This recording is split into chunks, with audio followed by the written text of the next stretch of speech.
Hello guys, what is going on? My name is Sky Sama. Today we're gonna be talking about the problem AI in gaming. As you know that gaming has been overwhelmed by many stories, like happy, scary, sad, fun, chaotic. But in these times, people are tending to resort to other resources to create their games.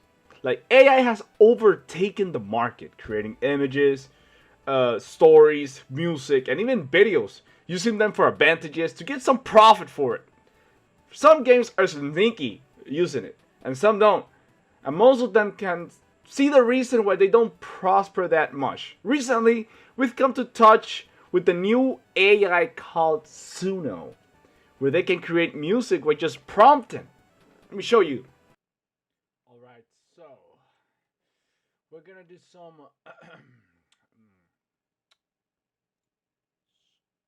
music here rapidly. So I'm gonna do something real quick here. A little bit of a DJ stuff. We're gonna do some create an uh epic song about Indie Monday and how Sky Cinema is the best there is. And also say Celux wears ugly glasses. So we're gonna do this real quick. Let's create this. Let's see. Indie Monday, she's got style. Skicks amongst the queen, though she's wild. Celux. Yeah, he wears those glasses, but his fashion game, it's a disaster. I'm not liking the idea. I'm a queen, bro. What's going on? Indie Monday, Hey. All taking right. over the sea. All right. Skicks must reign, Yeah. so supreme. Oh. Celux can't seem to get it right with those ugly glasses. Yeah. Day and night. Oh. With those ugly glasses. Day and night. Take that, Celux ugly glasses. Indie Monday, the star of the show. Skicks on his charisma, it steals the glow. Celux may wear glasses, that's true. With fashion sense, he hasn't got a clue. The other one. Indie Monday, she's got style. Skicks almost the queen. Okay. Oh, she's wild and looks, yeah. He wears those glasses, but his fashion game, it's a disaster. Indie Monday, taking over the scene. Skicks almost reign. It's so supreme, Celux can't seem to get it right with those ugly glasses, day and night. Indie Monday, Hey. the star of the show. All right. Skicks almost charisma. It steals the clothes. Celux may wear glasses. That's true, but fashion says All right. he hasn't got a clue.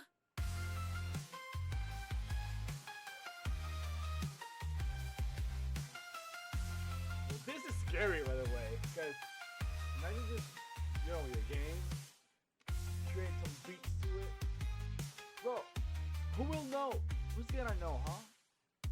Who's gonna know? Who's gonna know if you put AI in your game?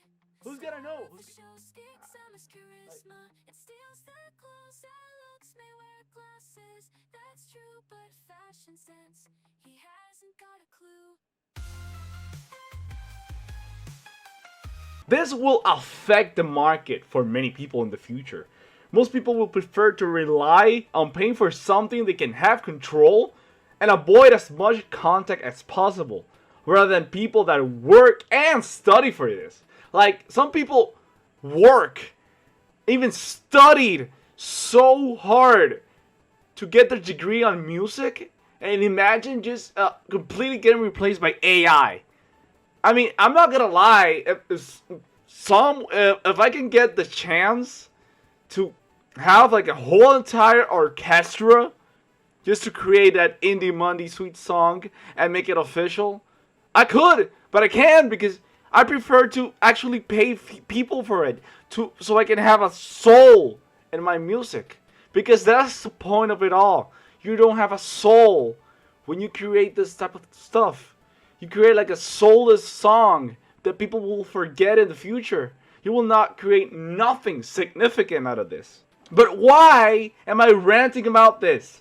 Most people in the industry, well, in the entertainment industry in this case, are trying the best to make what they aspire the most, such as independent content. Graphic designers, music engineers, and even storytellers will have a hard time in the future if this keeps out without any sort of control.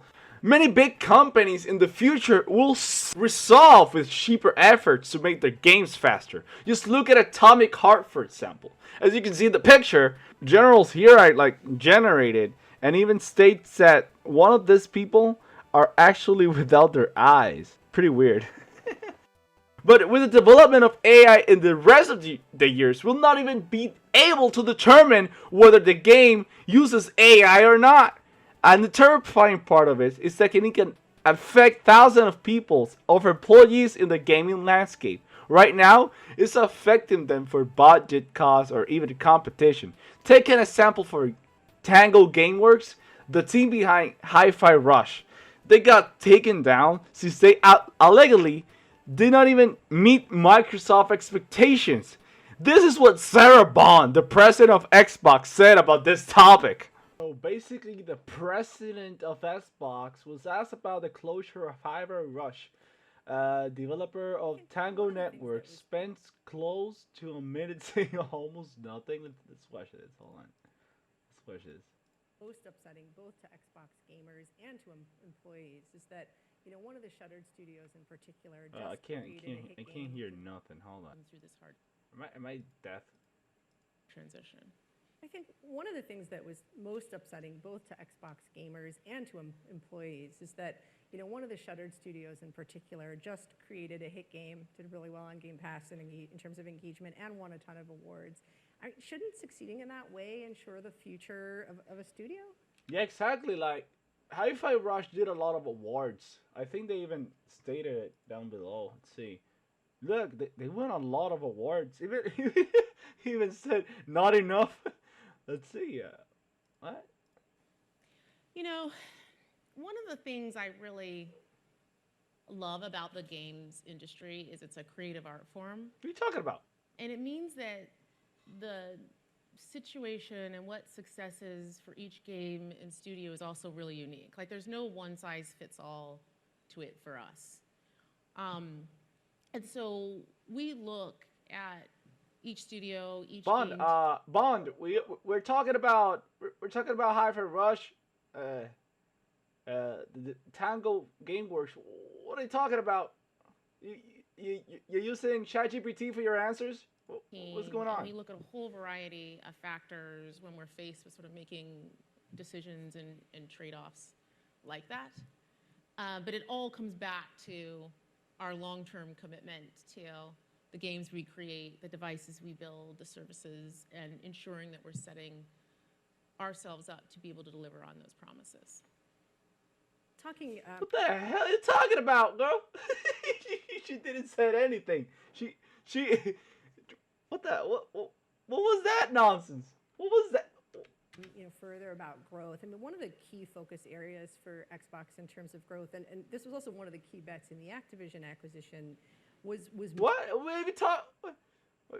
She didn't say anything about. What was the question? Let's see. What was the question about? But it all comes back to saying it's no situation of things the future in terms of engaged students do to help them through this hard transition. I think one of the things that was most upsetting both to Xbox gamers and to employees is that one of the shuttered studios in particular just created a hit game. Created a hit game. Really well on Game Pass in terms of engagement, and won a ton of awards. Shouldn't succeeding in that way ensure the future of a studio? One of the things I really love about But she's not talking about the games. She's not telling you what you love about games. What is this? What is this?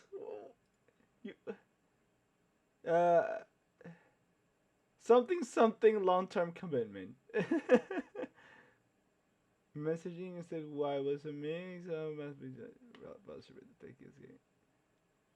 But it said what? What is this? Even though that she didn't say anything about the topic, just business as usual. There's no love for games, no inspiration, just business. Last year, amid the reports of Hi-Fi Rush, and this is coming from the IGN, this is what Aaron Greenberg, the vice president of Xbox Games Marketing, said. It was a breakout hit for us and our players in all key measurements and expectations. We couldn't be happier with what the team at Tango Gameworks delivered with a surprise release. Of course, Aaron, they are happier with the release because it didn't basically, in quote unquote, did not meet the standards, did not meet the quota for Microsoft. But people are actually loving it. They love this game. People that haven't even tried it, most of them want to even continue playing this game. But in conclusion, why is this all so important? Many companies back in the day used to make video games to send a message, to create historical facts, tell a fresh story from the heart, or even just to have fun. Now these companies turn into businesses rather than entertainment, creating fan service for those nostalgic enough to keep buying them. Let's take Nintendo for example, the fan service feeder. They started as an entertainment company, reaching out to their fans, creating popular games such as Zelda, Mario, Metroid, and so much more. But now, aren't they continuing to create the same games repeatedly? They're like trying to please the fans, and companies will still do this, just like Call of Duty, Fortnite, Resident Evil, Final Fantasy, even more IPs like these, just to gather some income for their companies and for the pockets and for their stockholders, rather than risking and creating fresh new ideas. Let's take also for example the game from Dodgeball, Knockout City. This game did not meet the EA expectations. They took it down also. And this was actually a pretty fun game that I played back in the day. I don't even remember when I used to play it. But what am I going with this? There's no risk anymore. Right now, this is a great moment, a perfect moment for new companies to create amazing games.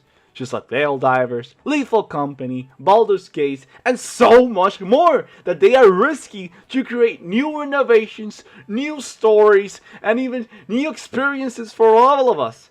But even so, people are still afraid of that change. They're afraid that people will not anymore. They prefer to play a repeated game like Call of Duty and still feeding the company to please their nostalgia, their satisfaction. Call of Duty have a ton of accusations about plagiarism. Like, why do we still do this?